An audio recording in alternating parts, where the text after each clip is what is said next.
Sing, O goddess, of the rage of Achilles, son of Peleus, the wrath that brought immeasurable suffering upon the Achaeans. It hurled countless brave warriors down into the house of Hades, leaving their bodies to be torn by dogs and carrion birds. So the will of Zeus was fulfilled, beginning on the day when Agamemnon, son of Atreus and king of men, first came into bitter conflict with great Achilles. What god was it who drove these two to such a quarrel? It was Apollo, son of Zeus and Leto. Angered by the king's arrogance, he sent a deadly plague through the Greek camp, and the army began to die because Agamemnon had dishonored Chryses, Apollo's priest.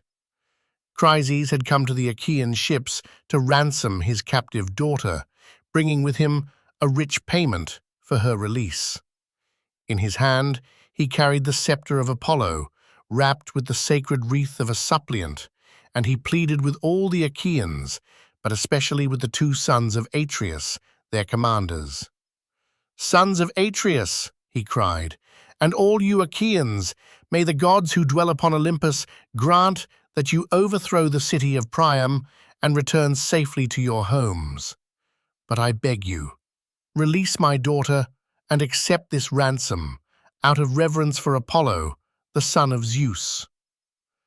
The rest of the Achaeans agreed that the priest should be honored and his ransom accepted. Agamemnon alone refused. He answered harshly and drove the old man away.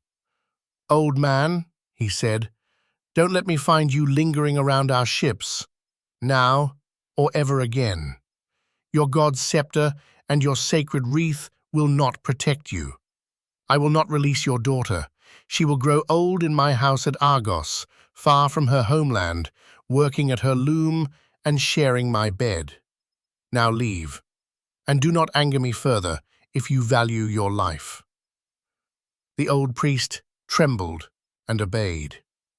Without another word, he walked in silence along the shore of the roaring sea until he was far from the camp. There, he raised his hands in prayer to Apollo, whom fair-haired Leto had borne. "Hear me," he cried, "O god of the silver bow, protector of Chryse and holy Scylla, mighty lord of Tenedos. Hear me, Smintheus. If ever I adorned your temple with garlands, or burned upon your altar the rich thigh bones of bulls and goats, then grant me this prayer. Let your arrows make the Danaans pay for these tears." So he prayed, and Apollo heard him. Filled with fury, the god descended from the heights of Olympus, his bow slung across his shoulder and his quiver heavy with arrows. They clattered against his back as he strode forward, echoing the wrath that burned within him. He took his place apart from the Achaean ships, his face as dark as a stormy night, and drew his silver bow. The twang of the string carried death. His first arrows struck the mules and the dogs. Then he turned his aim upon the soldiers themselves.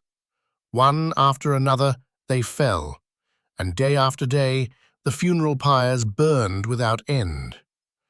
For 9 days Apollo rained his arrows upon the army. On the 10th day, Achilles called the Achaeans into assembly, for Hera, seeing them die in such misery, had taken pity on them. When they had gathered, Achilles rose and spoke. "Son of Atreus," he said, "I believe we should abandon this campaign and sail for home if we are to escape destruction. War is killing us, and now plague as well. Let us seek out a priest, a prophet, or an interpreter of dreams, for dreams too can come from Zeus, who can tell us why Apollo burns with such anger. Has some vow gone unfulfilled? Have we failed to offer a sacrifice he was owed? Perhaps, if he receives the unblemished lambs and goats due to him, he will be persuaded to lift this plague from our people." When he had finished, he sat down. Then Calchas, son of Thesta, rose to speak. He was the wisest of seers, a man who understood the past, the present, and what was yet to come. It was through Apollo's gift of prophecy that he had guided the Achaean fleet safely to Ilium. Speaking openly and with honest purpose, he addressed the assembly. "Achilles, favored by the gods, you ask me to reveal the cause of Apollo's anger, and I will do so. But first, give me your word that you will stand beside me and defend me with both speech and action. What I am about to say will anger a man who commands all the Argives with unquestioned authority, a king before whom every Achaean must bow. A common man cannot safely provoke the wrath of a ruler. Even if a king masters his anger for the moment, he will keep his resentment hidden until the day he can take his revenge. So tell me now, will you protect me?" Achilles answered him, "Do not be afraid. Speak whatever the god has revealed to you. I swear by Apollo himself, the god whose will you serve and whose prophecies you declare to the Achaeans, that while I still live and stand among these ships, no Danaan will raise a hand against you, not even if you name Agamemnon, who claims to be the greatest of all the Achaeans." Encouraged by his promise, Calchas spoke without fear. The god's anger is not because of a neglected vow or an unpaid sacrifice. It is because of his priest, whom Agamemnon has dishonored by refusing to release his daughter or accept the ransom offered for her. That is why Apollo has brought this plague upon us, and he will not end it until the girl is returned to her father freely, without payment or condition. A sacred sacrifice must also be sent to Chryse. Only then may we hope to win back the favor of the god. When the seer had finished, he sat down.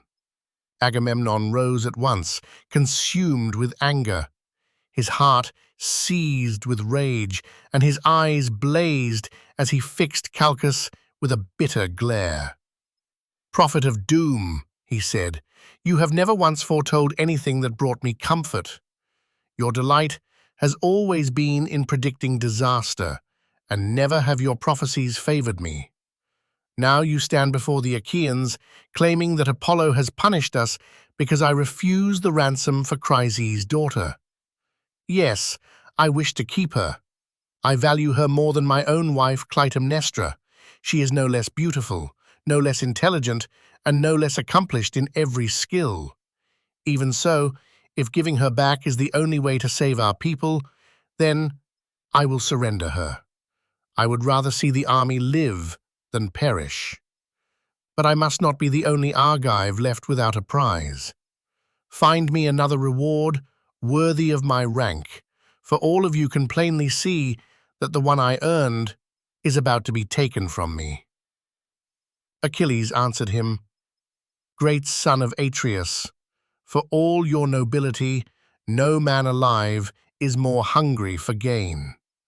Where are the Achaeans supposed to find another prize for you? We have no common treasury from which to replace it. Everything we captured from the cities has already been divided according to each man's share. It would be unjust to take those rewards back now. Return the girl to Apollo's priest, and when Zeus grants us the fall of Troy, we will repay you 3 or 4 times over." Agamemnon's face hardened. "Achilles, brave as you are, do not think you can outwit me with clever words. You expect to keep your own prize while I quietly accept the loss of mine? You would have me surrender the girl simply because you command it? If the Achaeans choose to give me another prize equal to the one I lose, then so be it. But if they do not, I will come and take one for myself. I will take yours, or Ajax's, or Odysseus's. And whichever man I choose will have every reason to resent my coming. But that matter can wait. For now, let us launch a ship upon the sea and gather a suitable crew. Let us load a sacred offering aboard, and let Chryses be returned to her father. One of our greatest leaders must command the voyage.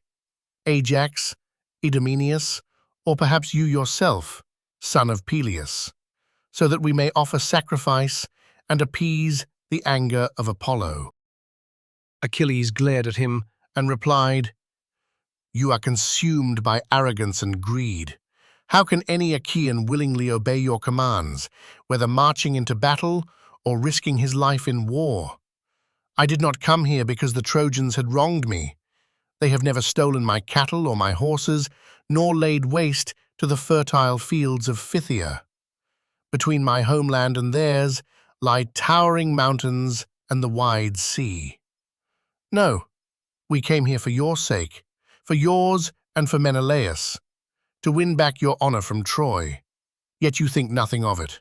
Instead, you threaten to strip me of the prize the Achaeans themselves awarded me after all my labor. Whenever we capture one of Troy's rich cities, you always receive the finest share, though it is my hands that bear the greatest burden of the fighting. When the spoils are divided, your reward is the richest, while I return to my ships with whatever little remains, expected to be grateful after risking my life. So I have made my decision. I will sail home to Phthia. Better to return with my ships than remain here, dishonored, winning wealth and glory for you." Agamemnon answered without hesitation, "Then go. I will not beg you to stay. There are others here who will honor me, and above all, there is Zeus, Lord of wisdom and counsel. Of all the kings, none is more hateful to me than you.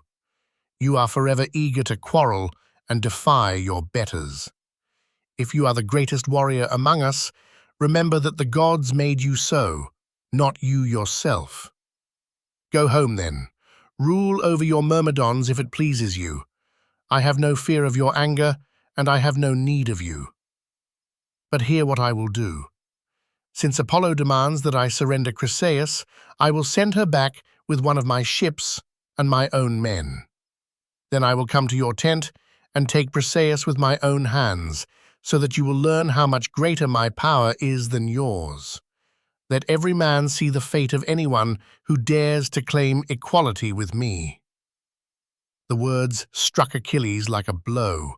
Rage surged through him, and within his heart he wrestled with two choices. Should he draw the great sword at his side, drive the others away, and kill Agamemnon where he stood? Or should he master his fury and force himself to endure the insult? Even as his hand closed around the hilt and he began to pull the blade from its scabbard, Athena descended from heaven. Hera had sent her, for she cared deeply for both men and wished to prevent disaster. The goddess came unseen by everyone except Achilles. Standing behind him, she seized him by his golden hair. Startled, Achilles turned. The fierce light in her eyes revealed her at once. "Why have you come, daughter of Zeus, who bears the aegis?" he asked. "Have you come to witness Agamemnon's arrogance? Then hear my words. For this outrage, I swear, he will one day pay with his life." Athena answered calmly, "I have come from heaven to restrain your anger if you are willing to listen. Hera sent me because she cares for both of you. Put away your sword. Do not strike him. Speak your anger if you must. Your words will not be wasted. For I promise you, and this will surely come to pass, that one day you will receive gifts worth 3 times what has been taken from you today. Master yourself now and obey." Achilles lowered his hand from the sword. "Goddess," he said, "no matter how deeply wronged a man may feel, he must obey the commands of the gods. It is always better to do so, for the immortals hear the prayers of those who listen to them." Achilles let go of the silver hilt of his sword and slid the blade back into its scabbard, obeying Athena's command. The goddess returned to Olympus, to the halls of Zeus, where the other immortals dwelt. But Achilles' anger had not faded. He turned again on Agamemnon, his voice burning with contempt. "You drunken fool," he shouted, "with the face of a dog and the heart of a coward. You never have the courage to fight beside your army, nor do you dare join the bravest men in an ambush. To you, that is as frightening as death itself. It is far safer to walk through the Achaean camp, stealing the rewards of any man who dares to oppose you.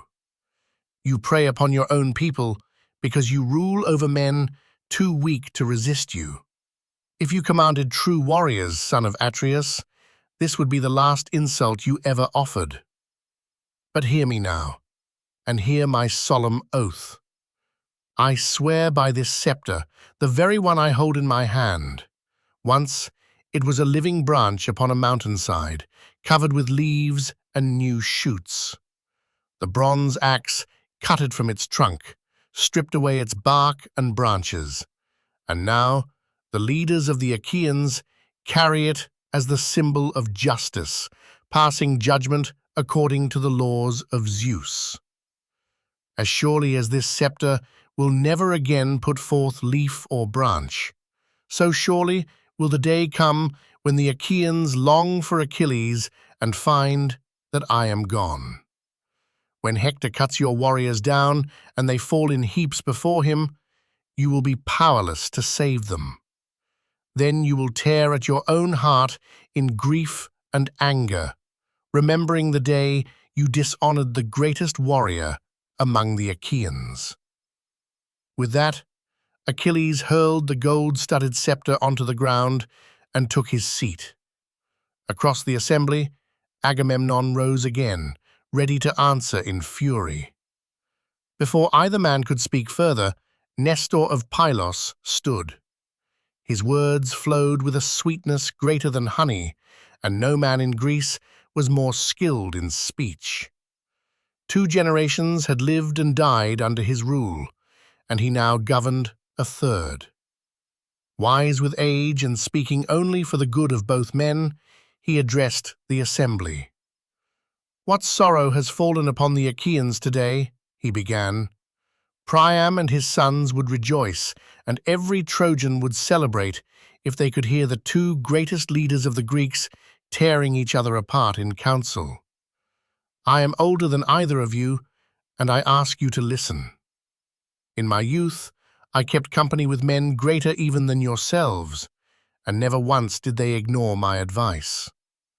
Never again shall the world see heroes like Pirithous, Dryas, the shepherd of his people, Caeneus, Exadius, godlike Polyphemus, or mighty Theseus, son of Aegeus, who was almost the equal of the immortals. They were the strongest men ever born, and they fought against the fiercest tribes that lived among the mountains, destroying them utterly. I journeyed from distant Pylos to stand beside them, for they had called me, and I fought with all the strength I possessed. No living man could have stood against those heroes, yet even they listened when I spoke and accepted my counsel. So now, follow their example. Agamemnon, powerful though you are, do not take this young woman from Achilles. The Achaeans have already awarded her to him. And you, Achilles, do not continue this struggle against your king. No ruler who carries the scepter by the will of Zeus possesses less honor than Agamemnon. You are the greater warrior, and your mother is a goddess. But Agamemnon commands a greater people, and for that reason his authority is greater. Son of Atreus, set aside your anger, I beg you. End this quarrel with Achilles, for in the day of battle he is the strongest shield the Achaeans possess. Agamemnon answered at once, Old man, everything you have said is wise and true, but this man would make himself lord over us all. He would rule every king. Achilles cut him off. If I yielded to you in everything, he said, I would be nothing but a coward. Give your orders to those who are willing to obey them. I will not. And mark my words well. I will not fight you or any other man over this woman. The men who took her are the same men who gave her to me. But as for everything else that belongs to me beside my ships, you will take nothing by force. Go ahead, try it if you dare, and let every man here witness the outcome. My spear will be stained with your blood." With that, their furious quarrel came to an end. The assembly dissolved, and the Achaeans scattered among their ships. Achilles returned to his tents beside the black ships with Patroclus, son of Menoetius, and the rest of his companions. Agamemnon, meanwhile, ordered a ship launched. He chose 20 skilled oarsmen, placed the sacred offering aboard, and had Chryseis escorted onto the vessel. Odysseus took command of the expedition, so they put out to sea and sailed across the open water. Back in the camp, Agamemnon ordered the army to purify itself. The Achaeans washed away their defilement and cast the unclean water into the sea. Then, along the shore, they offered perfect bulls and goats to Apollo. The fragrant smoke of the sacrifices rose in curling streams toward the heavens. While the army busied itself with these rites, Agamemnon did not forget the threat he had made. He summoned his trusted heralds, Talthybius and Eurybates. "Go to the tent of Achilles, son of Peleus," he commanded. "Take Briseis by the hand and bring her to me. If Achilles refuses to surrender her, then I will come myself with more men to seize her by force, and that will be far worse for him." Having given them their orders, he dismissed them. The two heralds walked reluctantly along the shore of the sea until they reached the tents and ships of the Myrmidons. There they found Achilles seated outside his shelter beside his black ships. His face darkened when he saw them approach, though he knew they came against their own wishes. The heralds stopped before him in respectful silence. They were afraid to speak. Achilles understood at once why they had come. "Welcome," he said. "Heralds, you are messengers of both gods and men. Come forward without fear. My anger is not directed at you, but at Agamemnon, who has sent you here for Briseis." "Patroclus," he called, "bring the young woman out and place her in their care." Then, as Patroclus obeyed, Achilles turned once more to the heralds. "You shall be witnesses before the immortal gods, before all mankind, and before Agamemnon's own blind fury. Remember what you have seen today. If the hour comes when the Achaeans desperately need me to save them from destruction, they will call for Achilles, but they will not find me. Agamemnon has been consumed by his own arrogance.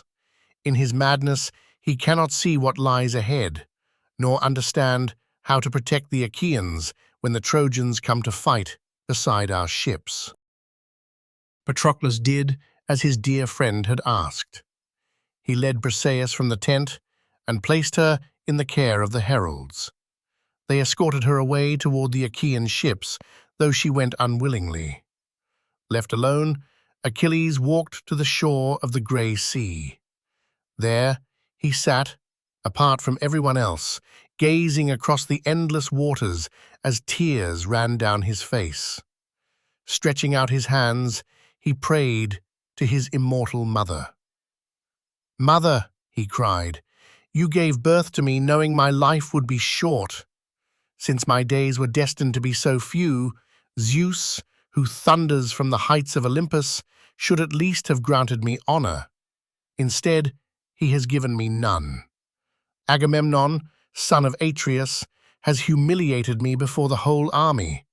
He has taken my prize by force and claimed it as his own." As Achilles wept, his mother heard him from the depths of the sea, where she dwelt beside her aged father. At once, Thetis rose from the waves like a veil of grey mist. She came to her son, sat beside him as he wept, gently stroked him with her hand, and spoke with tenderness. "My child," she said, Why are you weeping? What sorrow weighs upon your heart? Do not hide it from me. Tell me everything, so that together we may bear the burden." Achilles let out a long, heavy sigh. "You already know the story," he answered. "Why should I tell you what has already reached your ears? We marched against Thebes, the stronghold of Eetion. We captured the city, carried off its riches, and divided the spoils fairly among the Achaeans. Chryseis was awarded to Agamemnon. Then Chryses, priest of Apollo, came to our ships to ransom his daughter. He brought a generous payment and carried in his hands the sacred staff of Apollo, wrapped with the wreath of a suppliant. He begged all the Achaeans for mercy, especially the sons of Atreus, who commanded us. The whole army wished to honor the priest and accept the ransom. Agamemnon alone refused. He insulted the old man and drove him away. Chryses prayed, and Apollo heard him. The god unleashed a terrible plague upon the Argive army. His arrows struck without mercy, and men died everywhere throughout the camp. At last, a prophet, inspired by Apollo himself, revealed the reason for the god's anger. I was the first to urge that we make peace with him. Agamemnon flew into a rage, and he threatened exactly what he has now carried out. The Achaeans are sending Chryseis back to her father with sacrifices for Apollo, and only moments ago, Agamemnon's heralds came to my tent and took Chryseis away, the woman the army itself had awarded to me. Achilles looked into his mother's eyes. "If you have any power to help your son, then help me now. Go to Olympus and plead my cause before Zeus. If ever you served him faithfully or earned his gratitude by word or deed, remind him of it. I remember hearing you tell the story in my father's house. You alone saved Zeus when the other gods, Hera, Poseidon, and Athena, plotted to bind him in chains.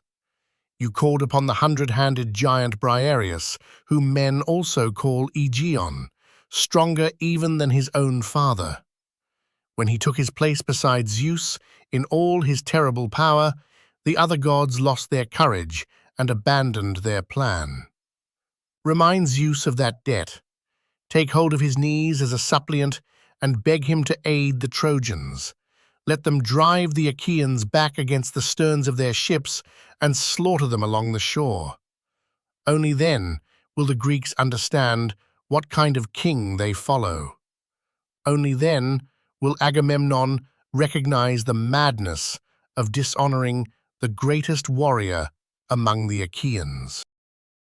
Thetis wept And answered him, "My son, my sorrow is great that I ever bore you or gave you life. If only you could have lived out your brief span beside your ships without grief or suffering. Your life is destined to be short, and yet your sorrows are greater than those of any other man. A bitter fate was yours from the moment I gave birth to you. Still, I will go to the snowy heights of Olympus and carry this matter before Zeus. Perhaps he will listen to my plea. Until then, remain here beside your ships. Hold on to your anger against the Achaeans and stay away from battle.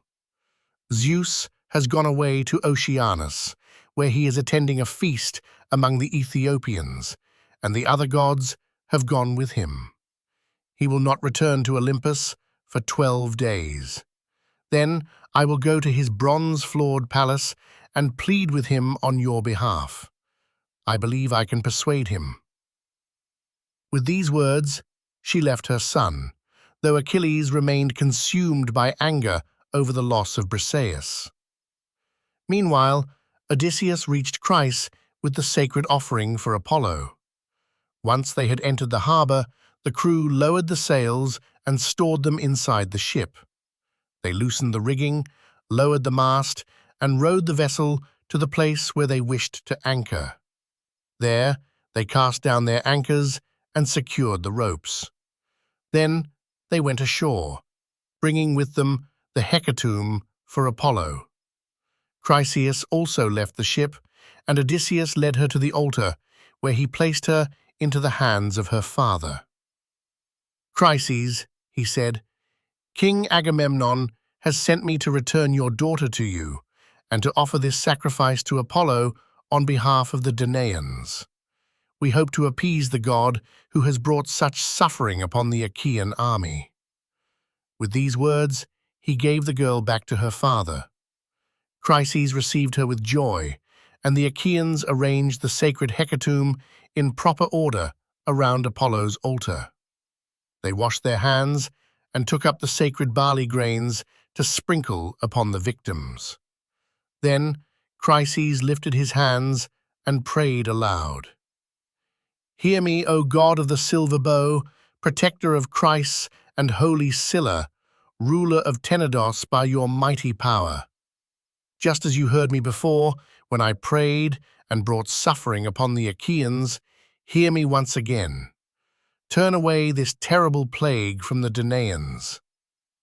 So he prayed, and Apollo heard him. When they had finished their prayers and scattered the barley, they drew back the heads of the sacrificial animals and slaughtered them. They skinned the victims and prepared the offerings. They wrapped the thigh bones in 2 layers of fat, placed pieces of raw meat upon them, and Chryseis laid them upon the burning wood. He poured wine over the offering as the young men stood nearby, holding 5-pronged spits. When the thigh bones had been consumed by the flames, and they had tasted the inner portions of the animals, they cut the remaining meat into pieces, placed it upon the spits, and roasted it carefully. When it was fully cooked, they removed it and prepared the feast. After all their work was finished, they ate and drank, and every man received his proper share until all were satisfied. When they had finished eating, attendants filled the great mixing bowl with wine and water and passed it among the men, each receiving a drink offering before he drank. Throughout the day, the young men honored Apollo with songs. They sang hymns of praise and raised the joyful paean, and the god delighted in the sound of their voices. When the sun had fallen and darkness covered the land, they lay down to sleep beside the ship's stern cables. But when morning came and rosy-fingered dawn appeared, they rose once more and prepared to return to the Achaean camp. Apollo sent them a favorable wind. They raised the mast, lifted the white sails, and let the breeze carry them forward. The sails swelled above them, and the ship raced across the deep blue sea. Foam hissed against the prow as it cut through the waves. But Achilles remained beside his ships, consumed by his anger. He no longer attended the assemblies where honor was won and decisions were made, nor did he go out into battle. Instead, he remained apart, his heart burning with longing for the clash of war and the sound of the battle cry. 12 days passed.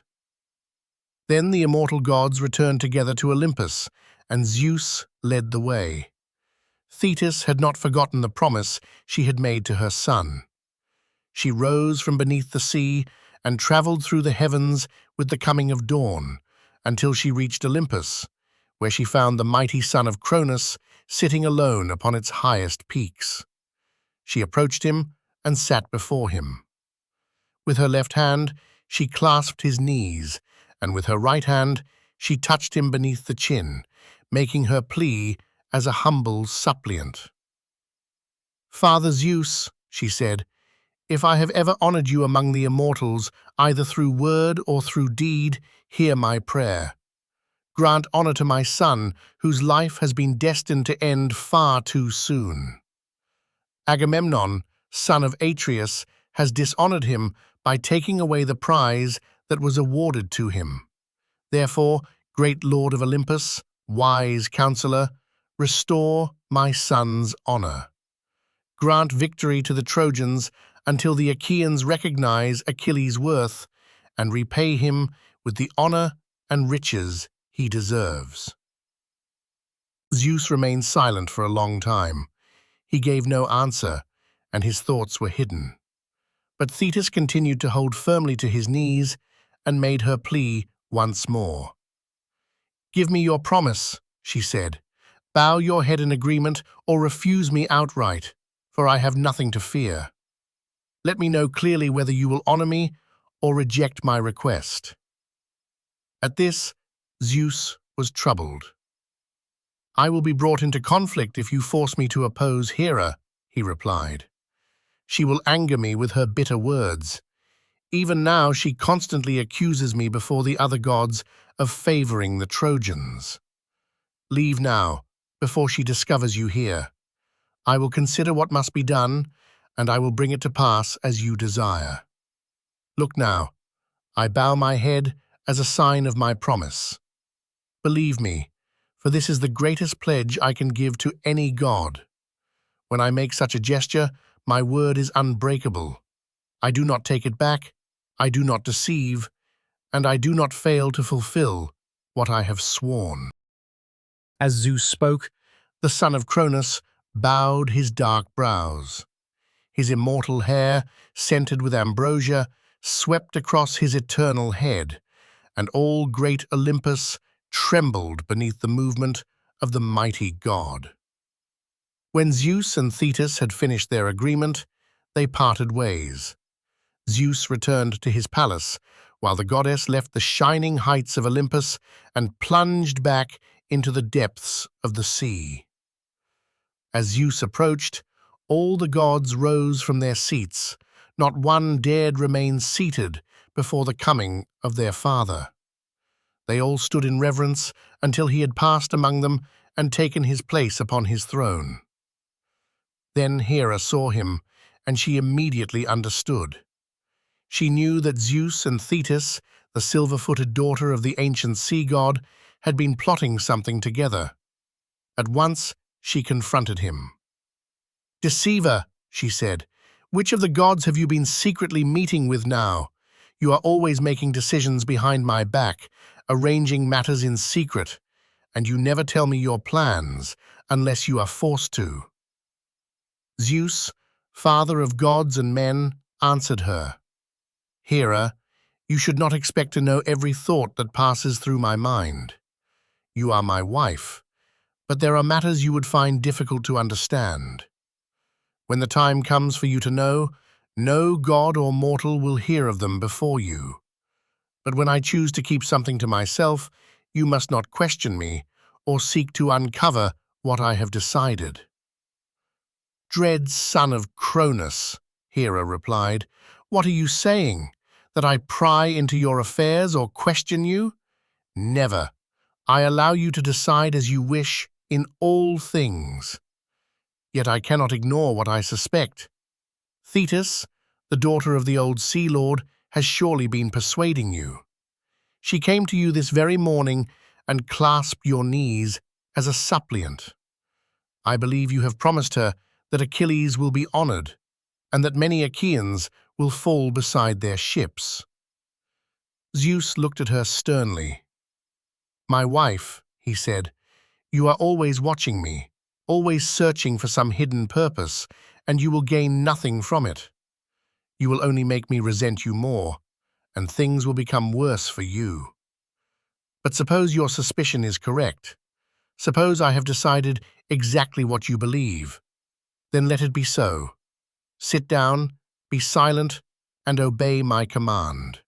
For if I lay my hands upon you in anger, not even all the gods of heaven gathered around you could save you." At these words, Hera was frightened. She forced herself to restrain her stubborn anger and sat down in silence. Yet throughout the halls of Zeus, the other heavenly beings remained troubled.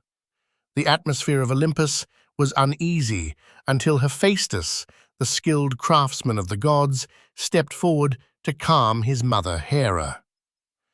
"It will be unbearable," he said, "if you and Father Zeus begin quarreling and bring chaos into heaven over the affairs of mortal men. If such strife continues, there will be no joy left even in our feasts. Listen to my advice, dear mother, and you know in your heart that it is the wiser course. Make peace with my beloved father Zeus before he grows angry again and ruins our gathering. If the Olympian thunderer chooses to cast us all from our places, he has the power to do so, for none can match his strength. Speak gently to him, and he will soon be restored to good humor with us."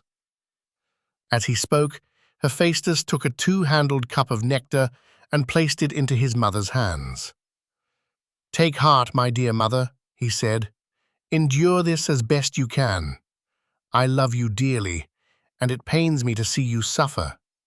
Yet, even if my heart breaks for you, I could not prevent it, for no one can stand against Zeus. You know what happened before when I tried to defend you. He seized me by the foot and hurled me from the heavenly threshold. From morning until evening I fell through the air, until at sunset I struck the island of Lemnos. There I lay barely alive until the Sintians found me and cared for me." Hera smiled at his words. Still smiling, she accepted the cup from her son's hands. Then Hephaestus drew sweet nectar from the great mixing bowl and served it among the gods, moving from one to another throughout the heavenly hall. A burst of laughter rose from the blessed immortals as they watched him busily serving the feast in his divine home. So they feasted throughout the day until the sun sank below the horizon. Every god received his portion, and all were satisfied. Apollo played his golden lyre, and the Muses raised their beautiful voices in song, answering one another in harmony. But when the glorious light of the sun had faded, the gods withdrew to their own dwellings, palaces fashioned for them by the unmatched skill of Hephaestus, the master craftsman. Then Zeus, lord of thunder and ruler of Olympus, went to the bed where he always rested. Beside him lay Hera of the golden throne, and there the father of gods and men fell into sleep.